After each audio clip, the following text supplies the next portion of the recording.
નમસ્કાર, આપ જોઈ રહ્યા છો નેશન પ્લસ ન્યૂઝ. હું છું આપની સાથે હિરલ પંડ્યા. યુનેસ્કો દ્વારા 29 એપ્રિલને વર્લ્ડ ડાન્સ ડે તરીકે જાહેર કરવામાં આવ્યું છે.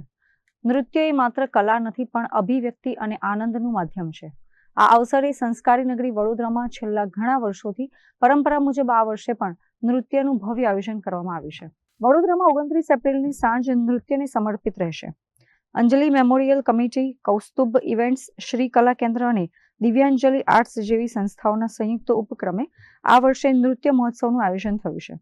આ નૃત્ય ઉત્સવ 29 એપ્રિલના રોજ સાંજે 7:30 વાગે કમાટીબાગ એમ્ફી થિયેટર ખાતે યોજાશે, જેમાં વડોદરાના 20 થી 25 નાના મોટા નૃત્ય ગ્રુપ ભાગ લેશે, જેમાં શાસ્ત્રીય નૃત્ય, લોકનૃત્ય, ક્રિએટિવ ડાન્સની ઝલક જોવા મળશે. આ મહોત્સવની સૌથી મોટી વિશેષતા મેન્ટલી અને સ્પેશિયલી ચેલેન્જ એટલે કે દિવ્યાંગ બાળકોની પ્રસ્તુતિ રહેશે. નૃત્ય દ્વારા આ બાળકોના જીવનમાં જે આનંદ અને ઉત્સાહ પ્રગટે છે તે પ્રેક્ષકો માટે પ્રેરણારૂપ બનશે. આ વર્ષે લગભગ 175 જેટલા કલાકારો મંચ ગજવશે. ગત વર્ષે 1000 થી વધુ પ્રેક્ષકોની હાજરી બાદ આ વર્ષે આ સંખ્યા વધુ રહેવાની આયોજકોને આશા છે. 29 એપ્રિલ આ વર્ષે 2026 પણ દરેક વર્ષે યુનેસ્કો દ્વારા આને વર્લ્ડ ડાન્સ ડે તરીકે ડિક્લેર કરેલો છે, ઇન્ટરનેશનલ ડાન્સ ડે.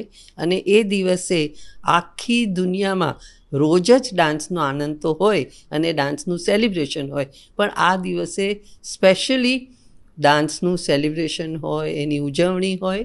અને વડોદરામાં થોડા વર્ષોથી આપણે અંજલિ મેમોરિયલ કમિટી, કૌસ્તુભ ઇવેન્ટ્સ, શ્રી કલા કેન્દ્ર, દિવ્યાંજલિ આર્ટ્સ અને સાથે જોડાનારા 20 થી 25 જેવા વડોદરાના નાના મોટા ગ્રુપ્સ એમના દ્વારા આ નૃત્યની પ્રસ્તુતિઓ થશે.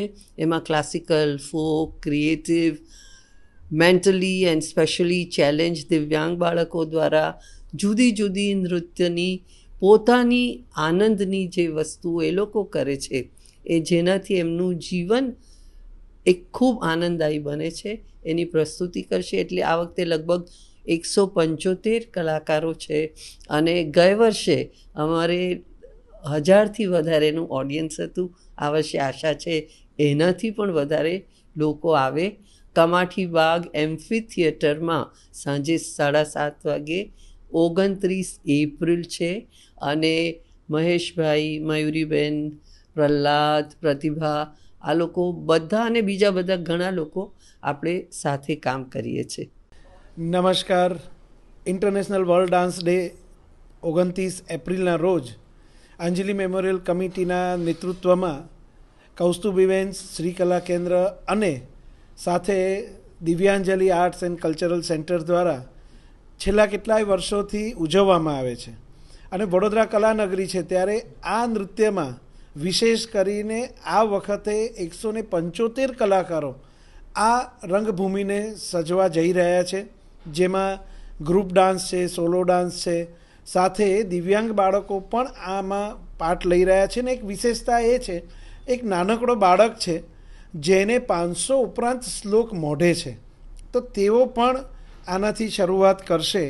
અને આવા કાર્યક્રમો આપ આવી રહ્યા છે, જોવા આવો તો એનો આનંદ આપણને વધુ મળશે. અત્રે ઉલ્લેખનીય છે કે વિશ્વ નૃત્ય દિવસના આયોજનને સફળ બનાવવા માટે અંજલિ મેમોરિયલ કમિટીના મહેશ, મયુરી, પ્રહલાદ અને પ્રતિભા સહિતના કલાકારો રાત દિવસ મહેનત કરી રહ્યા છે. ત્યારે વડોદરાના કલાપ્રેમીઓ માટે આ કાર્યક્રમ એક અમૂલ્ય લાભો બની રહેશે. કેમેરામેન નવનીત પરમાર સાથે Chirag Patel, nation plus news, Vadodara. સમાચારોના સતત અપડેટ મેળવવા માટે અમારી નેશન પ્લસ ન્યૂઝની યુટ્યુબ ચેનલને સબસ્ક્રાઇબ કરો, બેલ આઇકન દબાવો અને જોડાયેલા રહો ફેસબુક, ઇન્સ્ટાગ્રામ અને ટ્વિટર પર.